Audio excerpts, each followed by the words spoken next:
dan, pozdravljeni v delovnem podcastu o politiki. Z vami sva Barbara Eržen in Suzana Kos. Z nama v studiu pa danes Andrej Šter, trenutni vodja klicnega centra za pomoč prebivalkam in prebivalcem po poplavah, prej pa dolgoletni vodja konzularnega sektorja zunanjega ministrstva, v preteklosti tudi državni sekretar na tem ministrstvu in pa notranji minister. Najlepša hvala, da ste prišli. Ja, hvala za povabilo in ste našteli vse tisto, kar sem bil.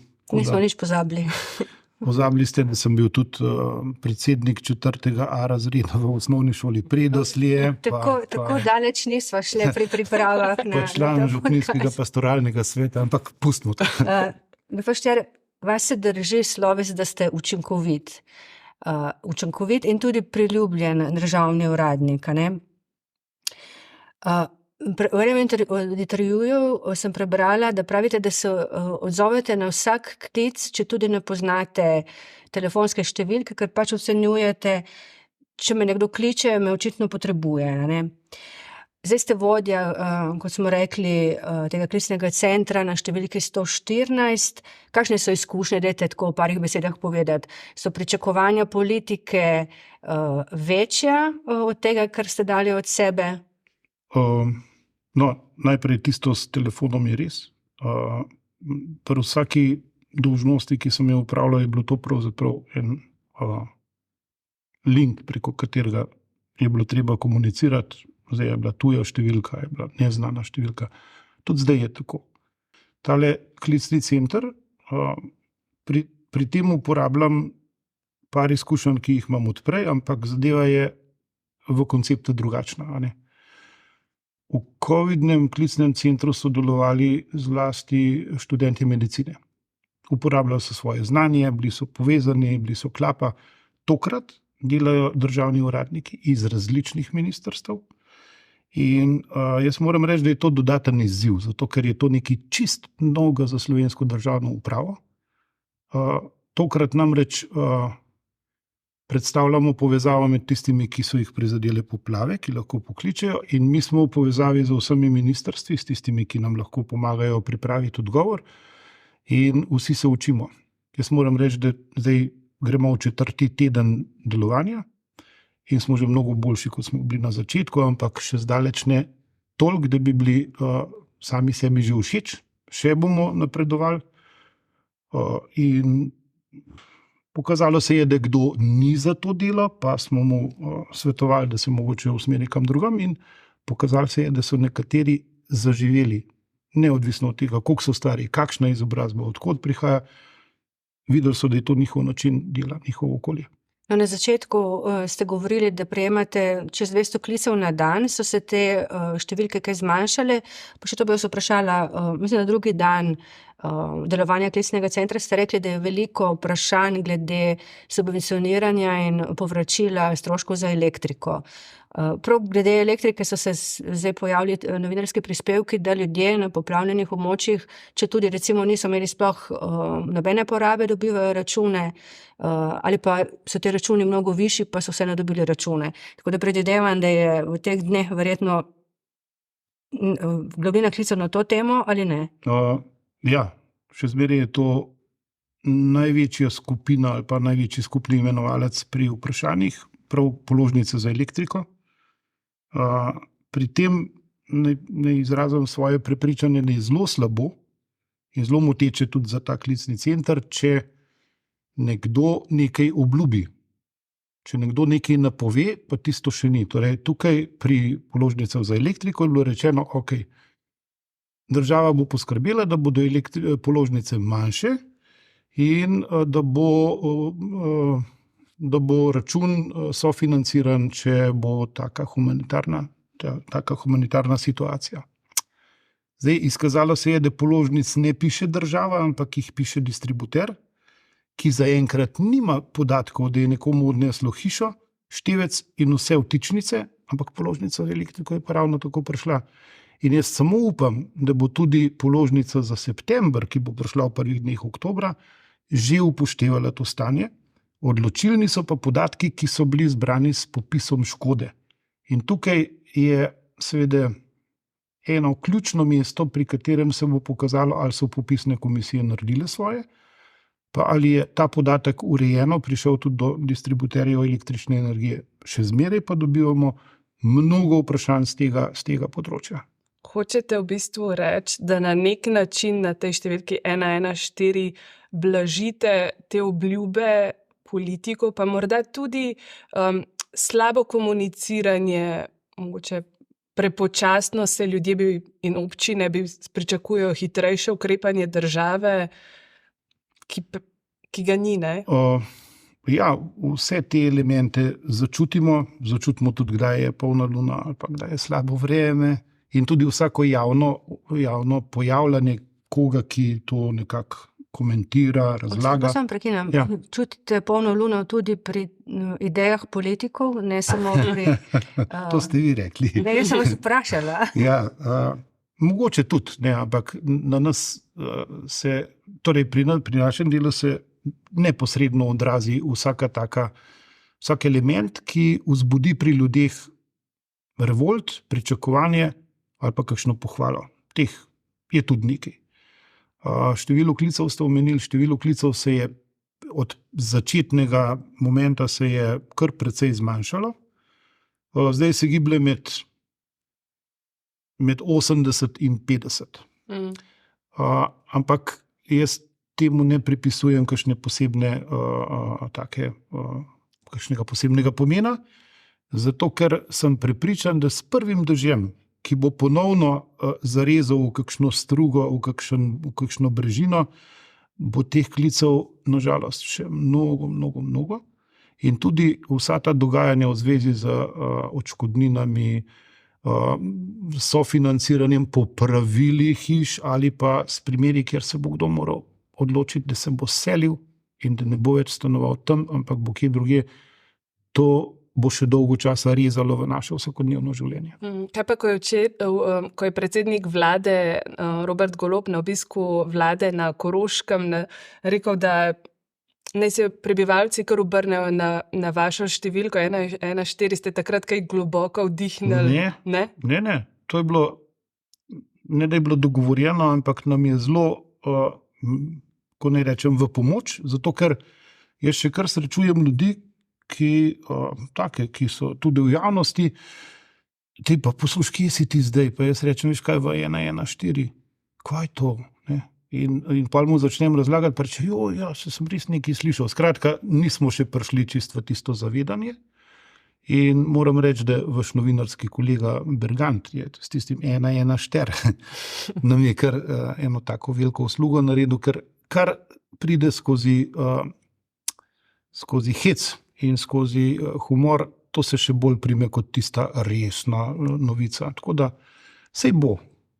In jaz moram reči, da tudi delovanje tega klicnega centra vse bolj postaja realnost tudi v medministerski komunikaciji. Ko ste prišli v studio, ste rekli, da je bilo na včerajšnjem obisku na Koroškem izrečenih kar nekaj idej, tako strani politikov kot občinskih predstavnikov. Kaj to pomeni? Da si želijo preveč, so nerealni, kaj? Da vam nalagajo dodatno delo? Ne, tukaj ni nobeno delo dodatno. To je zelo dobro je slišati ali pa potipati odziv iz realnosti. To so občine in to je Koroška kot okolje, v katerem je ta ujma rušila mogoče najbolj, ali pa sigurno med bolj prizadetimi okolji. Zanimivo je bilo govoriti z župani, ki so seveda niso državni in imajo čisto poseben položaj. Na njih se obrnejo ljudje, ki tam živijo.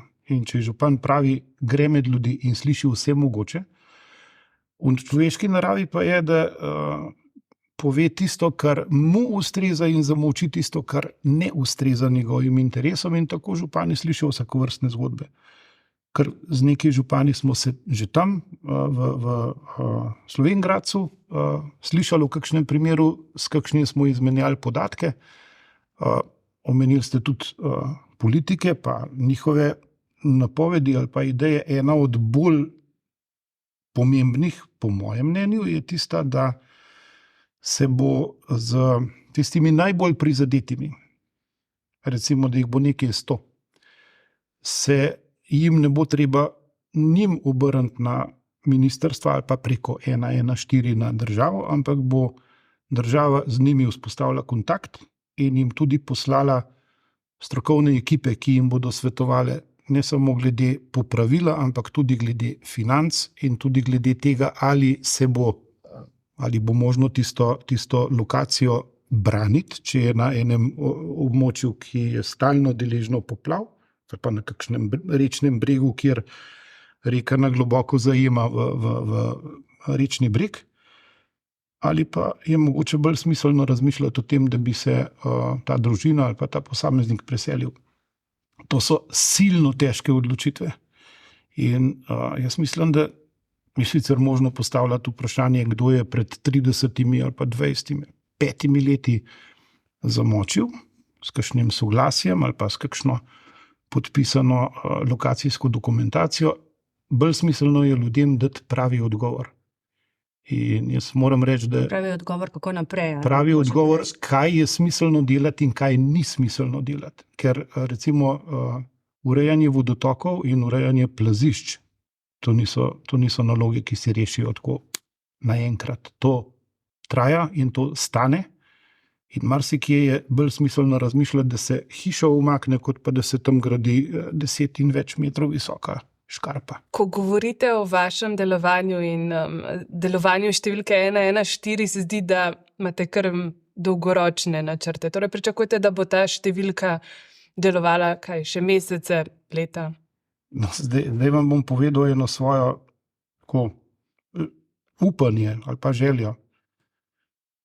Jaz upam, da bo ta način dela, ki ga ima zdaj ta skupina, ki dela v okviru klicnega centra, da bo ostala v državni upravi. Ker to je po mojem vedenju prvič, da nekdo je korektor tistega, kar iz ministrstev pride, in vsako ministrstvo živi v svojem lončku in ima vedno prav.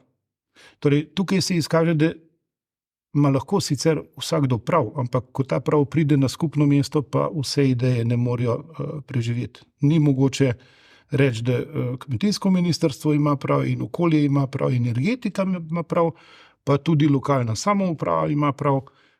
Ko zavežeš mašnico, neki štrlivan. In tale klicni center je kot ene vrste usklajevalec. In jaz mislim, da ta metoda dela bi morala preživeti in se celo uveljaviti v državni upravi. Ko govorite o metodi dela, se pravi, ne govorite, upam, da bomo delali še naprej.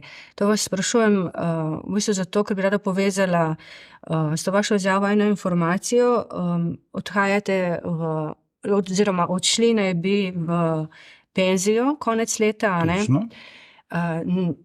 Eden od sogovornikov mi je dejal, da ste rekli, da ne boste podaljšali potem, ko boste izpolnili pogoje niti za en dan in da vas v bistvu moti, bom rekla tako, mogoče pregroba beseda, zmešnjava na Ministrstvu za zunanje zadeve, kjer ste zdaj zaposleni 25 let. Imate zanimive sogovornike. Torej, naj vas malce popravim, jaz pogoje za odhod v penzijo že imam. Več kot pol leta. In če ne bi bilo tele metode dela, kot je rečete, klicnega centra, bi verjetno že imel tudi spakirano tisto torbo, s katero bi odšel. Po vsej verjetnosti bo konec letošnjega leta res napočil tisti dan, ko bom odšel, ampak me ne skrbi, kajti rezultat, če je, nikoli ni vezan na enega človeka. Tudi v konzularnem sektorju, kjer me je nadomestil en od kolegov, delo tako teče naprej. Je tisti kolega malo jezen na mene, zato ker sva se zmenila, da mu pol leta še sem na razpolago in zdaj mu nisem prav dosti na razpolago. Ampak kjer je rezultat, zlasti tam, kjer je vključenih več ljudi iz različnih resorjev, tam mora biti timski duh. In jaz mislim, da je. Sem vas sicer vprašala, pa mogoče sem preslišala, ampak mislim, da nisem. Hotela sem vas napeljati na to, da bi povedali tudi kakšno besedo o razmerah na Ministrstvu za zunanje zadeve. Kako je tam? Je res taka zmešnjava, kot se govori, da pravzaprav zunanja ministrica Tanja Fajon ne vodi ministrstva, ampak kdo drug, kakšen državni sekretar na njenem ministrstvu, pa tudi v kabinetu predsednika vlade. Ja, to je zelo težko zdaj komentirati, potrditi ali pa ovreči. Jaz lahko samo povem svojo izkušnjo, ki ni vezana na mandat ministrice Fajon, ampak tukaj sem doživel 12 različnih postavitev vrha ministrstva in moram reči, da se razmere za delo zlasti v konzularnem poslovanju se ne izboljšujejo. In zdaj vam bom povedal vsaj 3 razloge, ki jih vidim kot lahko, da so objektivni, ampak zagotovo ne vplivajo dobro. Ena stvar je, da je tista silnica za državno upravo varčevati, zmanjševati sredstva, zmanjševati informatiko, zmanjševati kadre. Hkrati pa bodite v pomoč, slovensko gospodarstvo gre v tujino, študenti grejo na izmenjavo, Slovenci potujejo. To dvoje ne daje dobrih obetov. Ne? Mi smo kot država smo prisotni v manj kot 30 državah izven Evropske unije. Izven Evropske unije je pa enih 180 držav. Tako da ima celi kontinenti so, kjer pravzaprav nas ni. Drug element je ta, da se premalo ali pa preboječe, preveč obzirno se vključujemo v Evropsko unijo. Ne izkoriščamo vseh tistih prednosti, ki bi jih lahko, češ da jo nikoli nismo tako delali. To je katastrofalno izhodišče, ki je imanentno državni upravi. Že 20 let tako delamo. Minister se ne razlikuje recimo glede tega odnosnega vprašanja. Dajte povedati, kakšen tak odsvirek. Bistveno ne. A veste, ena metoda dela, ki je zelo domača v Evropski uniji in tudi sicer je tako imenovana kolokacija. To pomeni, da naš diplomat gre na primer v Etiopijo in ker tam še nimamo ambasade, gre gostovati na eno drugo ambasado, ki mu omogoči delo. To je zelo uveljavljena metoda med Balti ali pa Slovaki in Čehi ali pa Nemci sprejmejo kakšnega in tudi mi smo se dogovarjali in potem je to propadlo na vprašanju, ja čak, kdo jim bo pa rihtal računalnike? Ali pa, kako bodo poplačevali skupni v času katerega ministra je bilo to? Čakaj, kdo jim bo rihtal računalnike? Po moje Erjavca. Ampak to ni bila Erjavčeva kaprica. To so tisti, ki vedo, že 20 let tako delamo in je bilo zmeraj dobro in tudi naprej bomo tako delali. In to so nove metode dela. Ampak hočete reči, da pravzaprav ministri ne vodijo ministrstva?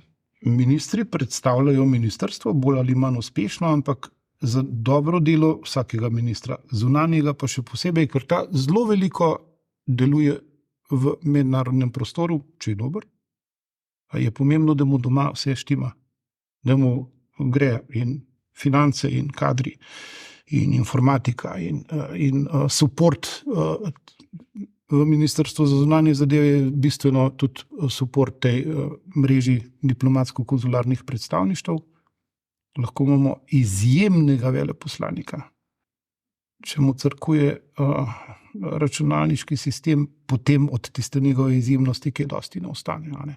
In nam se res vedno pogosteje dogaja, da imamo veliko ambicij, tudi zdaj za članstvo v varnostnem svetu. Ne? To je izložbeno okno za vsako državo. Države se na to pripravljajo desetletje in potem to izkoristijo. V kratkem letu in pol je pa zelo malo tistih priprav. Kako pa gledate naše priprave z zamenjavo veleposlanikov oziroma imenovanjem posebnih od poslancev. Imate kakšnega posebnega poslanca v mislih? Samuela Žbogarja. Ja, jaz moram reči, da v pogovoru s tujimi in zlasti tudi slovenskimi diplomati običajno srečam samo dvignjene obrvi. Zanimivo. Te prakse pa še nismo srečali. Tako da jaz samo upam, da je srečna roka in ne samo pomanjkanje odločitve, da je treba kakšno stvar dokončno urediti. Torej, če problema ne urediš, se ponavadi ne zmanjša, ampak poveča. Ali mislite, da je to povezano zagotovo z ambicijami gospoda Žbogarja, ne? To zagotovo, da se je to zgodilo, ampak tudi obračunavanjem političnim? Vi ste recimo pripadnik desne politične opcije. Ste imeli kdaj težave, ko so se menjavali teh 12 ministrov, ko je prišlo, enkrat so bili levi, enkrat desni? Je bilo kaj težav zaradi tega? Pravzaprav ne. Razen tega, da je občasno kdo od ministrov ugotovil, da jaz sem pa že dovolj dolgo tu, pa da bi se mogoče podal na kakšno ambasado za ambasadorja ali pa kaj takega, in takrat nismo našli skupnega jezika. Ampak to delo, ki sem ga upravljal v Ministrstvu za zunanje zadeve, je tako neatraktivno, da pravzaprav ni bilo zelo veliko konkurence. To ni, tukaj skoraj da ni slave. Pa to se ne bi strinjala, ne? Mislim, da ste bili tudi leta 2020 po izboru poslušalcev Vala 202, ne, izbran kot osebnost tedna, mislim, da potem, če ste se naprej uvrstili. In tudi ste precej znan državni uradnik, ne? Vi govorite o javnem imidžu, ne? Jaz pa govorim o tem, kaj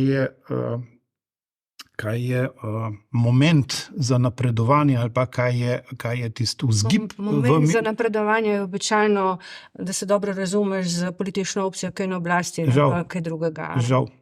Žal, ampak v Ministrstvu za zunanje zadeve je bistveni stimulacijski vzgib iti ven in potem spet iti ven. Kako pa to, da vas to nikoli ni zanimalo? Ja, jaz moram reči, da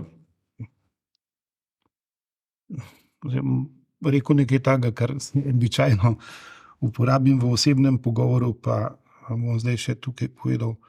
Zelo slabo izvajam neumna navodila. In bi bil verjetno zelo neprilagojen, če bi bil veleposlanik, in bi verjetno ne bil prav dolgo. Zato, ker najraje delam po lastnem prepričanju. In tukaj v konzularnem sektorju mi to res ni bilo težko. Ste rekli, da to delo ni atraktivno, ne? Meni se zdi pa, da imate kup enih osebnih zgodb, zanimivih zgodb, tako. Ja. Srečali ste se s pretresljivimi, z bizarnimi zgodbami, zanimivimi. Recimo, meni se je zdela ta zgodba zanimiva, ko ste bili vodja konzularnega oddelka z moškimi, starejšimi moškimi, ki grejo na Tajsko. Ki so živeli na Tajskem, v Vietnamu, Kambodži. In so bili neznansko nesrečni, ko so jih svojci v času covida privedli domov, in potem so imeli doma samo eno težavo. Kdaj bom šel spet lahko v Vietnam? Samo to niste govorili o moških, ki se grejo sekstorizem. Ne. To so moški, ki jih pravzaprav, upam, da ne bom komu delal krivice, ki jih spolnost ne navdihne več tako pogosto, ampak je bila to sekundarna eksistenca. Oni so si zrihtali tam vse življenjske pogoje. Res pa je, da je COVID in te razmere, da so v marsikakšnem delu sveta so iz belih ljudi iz Evrope, zlasti iz Evrope, manj iz Amerike in Kanade, so naredili nevarnost. In v Afriki recimo, pa tudi v tej daljni Aziji, je veljalo, belci, prinašate bolezen, ne maramo vas. Do tega absurda, da je ena vaša kolegica, novinarka, morala, ki del svojega aktivnega življenja preživlja v Etiopiji, v Gani in v Maliju, je morala tako zelo na hitro zapustiti svoje stanovanje v Etiopiji, zato ker so ji povedali, če ne bo šla, bo pa zagorelo. A ne? In to so bile nepreigrani scenariji. Takrat je res to številne ljudi je res presenetilo, da so nasedli v enem okolju, kjer so mislili, da bodo samo nekaj dni, potem so bili pa tedne, mesece. No, naj povem, da ste dobili tudi odlikovanje od nekdanjega predsednika Boruta Pahorja za delo pri reševanju ljudi za časa COVID krize iz tujine. Tako da ste dobili pač neko potrditev svojih naporov. No, to je bilo, jaz sem to videl kot priznanje ali pa pohvalo državnim uradnikom nasploh, kar je zelo redko. Ne. Biti državni uradnik pomeni skoraj bolj tako, kot eno tako zmerljivko. Ne. En vic pravi, da se dva pogovarjata, dva državna uradnika, pa reče en, ne vem, kaj imajo proti nam, se še nismo nikoli nič naredili. Ampak jaz moram reči, da je to en tak kliše, ki ne drži. Zato, ker jaz srečujem pretežno tako strukturo ljudi med državnimi uradniki, kot je sicer. Eni so koruptni, eni so zapiti, eni so leni, večina je pa zelo dobra. In če ti iščeš dobro, boš našel. Če pa iščeš slabo, boš pa tudi našel. Sam tista stalna kritika in kritikastarstvo pa ljudem ne pomaga pri tem, da bi se bolje obnašali. Zato je tisto odlikovanje, mislim, da ne vem, če je bilo pravi osebi dano, ampak pravi dejavnosti v državi pa zagotovo. Tudi zdaj sicer, ko potekajo pogajanja o plačnem sistemu v javnem sektorju, je sicer pogostokrat slišati neke očitke proti javnem sektorju, kako je neučinkovit, da je preveč razsipan, potraten. In da vas je preveč. Ja. Mislim, da ima vsak tak očitek ima en del realnosti, ampak s tem, ko poenostavljamo, ne rešujemo situacije. Preveč mogoče, vsekakor pa premalo izkoriščeni. In jaz bi si res želel, da bi od nekod zavel en veter, ki bi v to zgrdo besedo mlako prinesel malo tistega podjetniškega duha ali pa tiste tekmovalnosti, ki ni jaz bom levega in desnega tlačil dol, ampak jaz bom se zgledoval po najboljših. To je zelo redko v državni upravi. In žal... Na kakšen način pa je to mogoče uresničiti, ne vem, stimulacijo pri plači? To pride na koncu. To po mojih izkušnjah niti ni najbolj pomembno, ampak pomembno je, da se vzpostavi tisto, da je bolje, če dobro delaš in si opažen, kot pa, da rečeš, vsi tako nekako malo zabušavajo, bom pa še jaz, ne.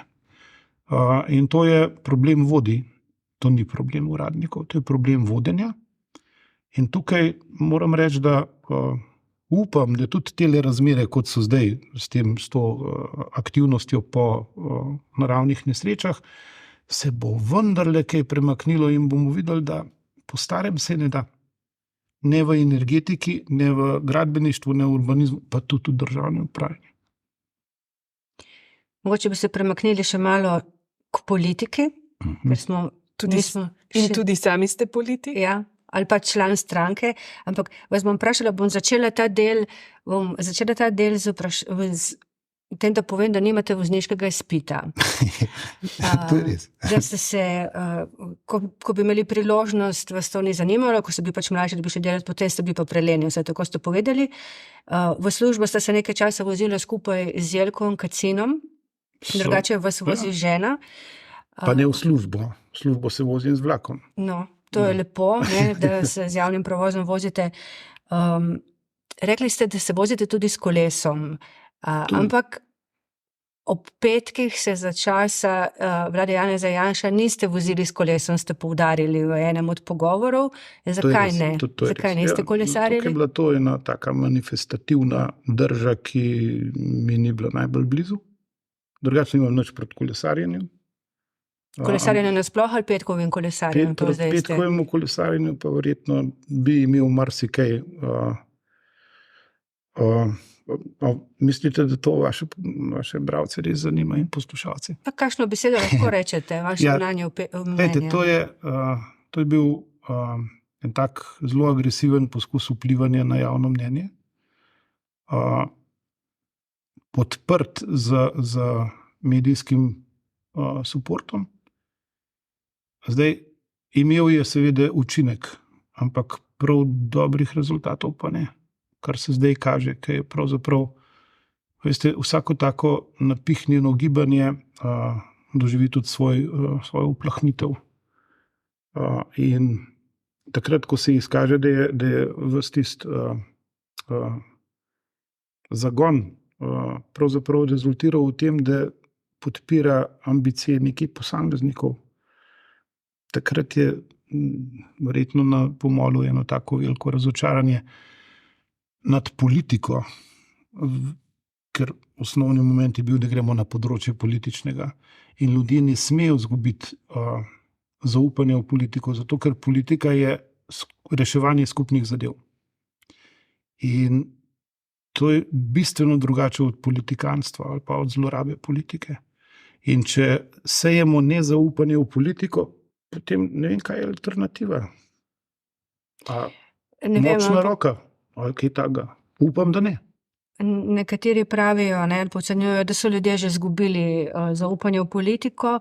Mogoče to kažejo tudi vsakokratni novi obrazi, ki zmagajo na volitvah, ker pač stranke, ki imajo tradicijo, ne zadovoljijo pričakovanj volilnega telesa.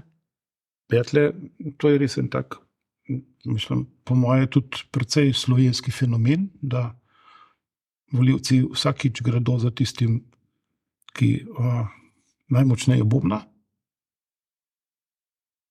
Pravi, da se najdlje sliši bobnanje po praznem loncu. Ampak pol vidimo, da je razpolovna doba teh novo ustanovljenih asociacij, strank, gibanj se krajša.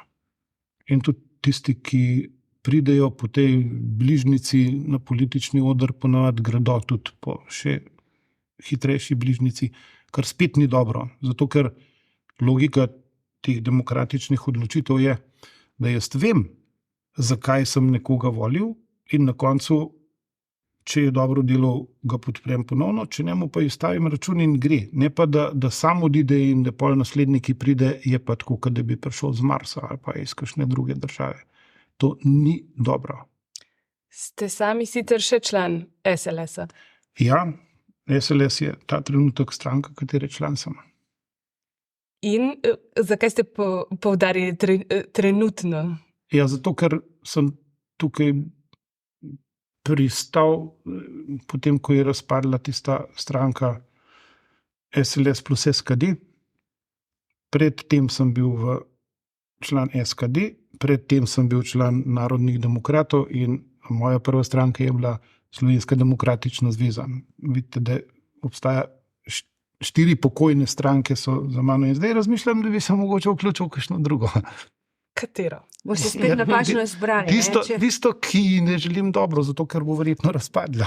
Kaj to tudi napoved za SLS? Ne, to je bil bolj hec. SLS je čisto solidna stranka, res pa je, da ji manjka volivcev. Bi se mogla SLS po vaši oceni mogoče pridružiti kateri od drugih strank na desnici? Veste, kaj pravi en star slovenski pregovor? Už pa novi, še pa scrkne. Pokazali se je, da take aglomeracije ali pa taki joint venture ponovadi koristijo večjemu, manjšemu pa zelo redko. Ker smo že dejali, oziroma že iz tega, ker ste povedali, v katerih strankah ste bili član, je jasno, da vas zanimajo stvari, s katerimi se ukvarja bolj desnica. ne mislim zdaj s tem nič slabega. Ja. Videla sem vas na okrogli mizi v spravi, ki so jo organizirali pod patronatom NSi. Zakaj se vam zdi ta tema pomembna? Ker nekateri menijo, da smo v bistvu s tem že opravili in da nima več smisla deliti na tej točki ljudi. Ja, se je sprava pravzaprav načeloma ne bi delila, ampak recimo, da zaprla določena vprašanja na način, da nikogar ne izključujemo in nikogar ne povzdigujemo. Zdaj, meni je bilo na tisti okrogli mizi najbolj všeč ena ideja, da bo pri nas to vprašanje na poti k rešitvi, ko bomo sposobni narediti eno tako oddajo, kot je bila tista nadaljevanka Alo, kjer so tako na sicer humoren način, pa vendarle prikazali situacijo v zasedeni Franciji. Ne? Zdaj, jaz mislim, da smo še zelo daleč od tega, ampak če me kaj moti, je uporaba takih hudih in ostrih besed kot nobenega dialoga z izdajalci in z morilci ne bomo se spravili. Jaz nisem prepričan, da zdaj prav veliki izdajalci in morilcev še hodi naokrog. Zlasti sem pa prepričan, da vojna in oboroženi spopad iz ljudi ne potegne dobrega, ampak slabo. In to lahko, torej tega sem se naučil od svojih staršev. En moj stric po mamini strani je padel v nemški vojski. Tja je odšel zato, ker je prvi njegov brat šel k partizanom in bi sicer požgali domačijo. Ta tretji brat je pa bil premlad in je kasneje prevzel kmetijo, ki je propadla. Tam ni nič veljalo, da je bil en njegov brat pri prvoborcih in je tudi 43. padel kot partizan, ampak je veljalo, da en njegov brat je bil pa v nemški vojski in je padel na Poljskem. To ni nobenega poštenja, nobene logike, samo nesreča je bila. Samo nesreča se je držala teh ljudi, ki pravzaprav so se odločali tako, kot so se najbolje mogli. In tako za nazaj presojati, ali pa za nazaj reči, tega je pa polomil, tistega pa ni polomil. To je tako posploševanje in tako predalčkanje ljudi, ki zagotovo ne zdrži kakšne resne kritike. Pa se vam zdi ta tema še aktualna, glede na to, da ste sami rekli, da vsi tisti, ki so pač storili kaj narobe med vojno, po vojni, jih je bolj malo, ki hodijo naokoli. Sej, zato je pomembno, da mi to zgodovino, ki je, zgodovina, tudi če jo pišejo različno, je ena sama. Dajmo to zgodovinsko poglavje skupaj prebrati, ga prelistati in obrniti tisto stran. To pomeni, da pravzaprav vsaj naslednjih generacij na njih ne prenašamo tega bremena, ker kot ste rekli, danes je še zmeraj tisto naši, vaši, mi, vi, ne boš ti meni karkoli že, ne. Sveta mati Božja, ne gre več v ta čas, razen če vlečemo ves čas tisti voziček z zamerami s sabo in izmeraj razložimo na vsakem ljudskem prazniku. Pa ne narobe razumeti, jaz nimam zamer do enega tabora in same hvale do drugega tabora, zato ker ljudje so šli pošteno, ali pa vsaj ljudje so šli reševati svoje življenje na eni in na drugi strani, pa mogoče je bila še kakšna tretja in četrta stran, na katero zdaj ne pomislimo takrat. No, jaz mislim, da mladih to po moje ne zanima, da so to bolj bremena ali pa politične teme, ki so nas bremenile, ki so nam jih naložili naši predhodniki. Ampak, če smem, ne. Sej, tebe lahko kaj ne zanima, ampak če ti ne najdeš odgovora na tako vprašanje, se ti bo pojavil v nadaljevanju. Glejte, so narodi, ki so šli skozi podobne, mogoče še večje kalvarije, pa so nekako našli en način sobivanja, da so tisto potem zaprli. Pa, ne vem, se vam ne zdi, da v vsakem takem kakšna obletnica ali pa.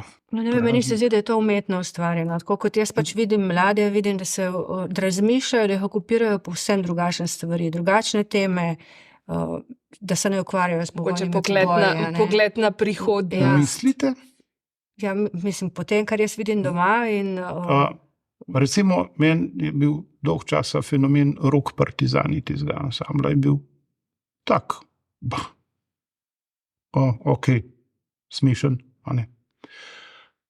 Ko pa vidim tiste mlade, ki jih to ne zanima, kako oblečeni gredo v Dražgo še, pa se mi zdi, da je to vlečenje mladih ljudi v vzorce, ki, kot pravite, res niso več od tega časa, ampak mi, kakor ne moremo, kad bi iz kartine pogledali, pa bi se nam ne zdelo dobro, pa bi spet šli nazaj noter.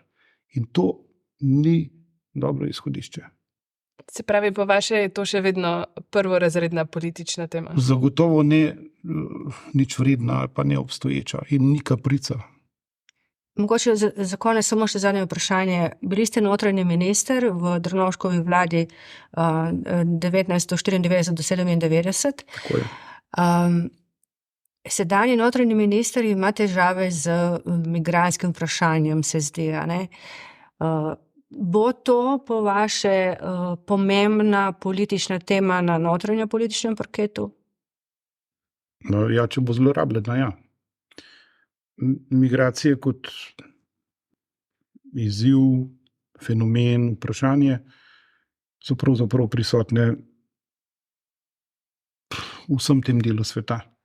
In so države, ki jih rešujejo, pa ki se s tem soočajo, pa tiste, ki rečejo, vse tega pa pri nas ni. A ne? Slovenija k sreči ni tista, ki bi pred tem mižala, tudi ne more biti, zato ker smo na enem takem križpotju, ki predstavlja in vzhod, zahod in sever, jug že ves čas. A ne? In mislim, da vsakokratni minister za notranje zadeve mora vedeti, da to je njegova naloga, ampak pri tem mora imeti srečno roko, da ne zaide v tisto, kar predstavlja že zlorabo te teme v politične namene, kjer pravzaprav reševanje vprašanja migracij postane izgovor ali pa vzvod, kako rešujemo kakšne druge probleme, ki jih ne maramo. Konkretno vas vprašali, ali SDS zlorablja migrantsko vprašanje? Kadar, ali pa če rešuje s tem kakšne druge tenzije, ki jih ne želi nasloviti, potem da. A veste, jaz mislim, da je narobe, če migracije rešuje policija. Zato, ker je fenomen migracij je izziv, ki ga v resnih državah obravnavajo bodisi neposredno za kakšno inštitucijo, lahko rešujejo pri Ministrstvu za socialo, lahko je to finance, lahko je to gospodarstvo, ampak če pa vidiš v vsakem tujcu, ki prihaja, najprej varnostni moment, potem si pa okrožen s samimi sovražniki. Veste, tujci so zdaj povsod. In ko začnemo obravnavati 80 let starega očeta in 5 let staro njegovo pravnukinjo z enakimi merili kot tistih nekaj fantov med 25 in 30 let, takrat smo nasedli, takrat ne vemo več, o čem govorimo. Mi smo demografsko v velikem minusu. In se bomo morali nekako priučiti, navaditi, sprijazniti s tem, da bo nekdo moral priti k nam in delati med drugim tudi v domovih za starejše. Ali pa v bolnicah, ali pa kaj takega. In to je priložnost. Druge države jo ne zamudijo. In če bomo mi caplali za čist na koncu, bo kdor izbirek dobi, pravijo naši ta stari. In zdaj se nam to relativno dogaja. Ful pregovorov uporabljate tako. Ja, zato, ker mogoče je najbolje tako razložiti, kot pa prav na dolgo. No. Dobro, pa zaključimo pri tem, da gre za priložnost in pri tej temi. Najlepša hvala za pogovor in za vse te vaše misli. Mi pa se vidimo na prihodnji teden. Hvala lepa.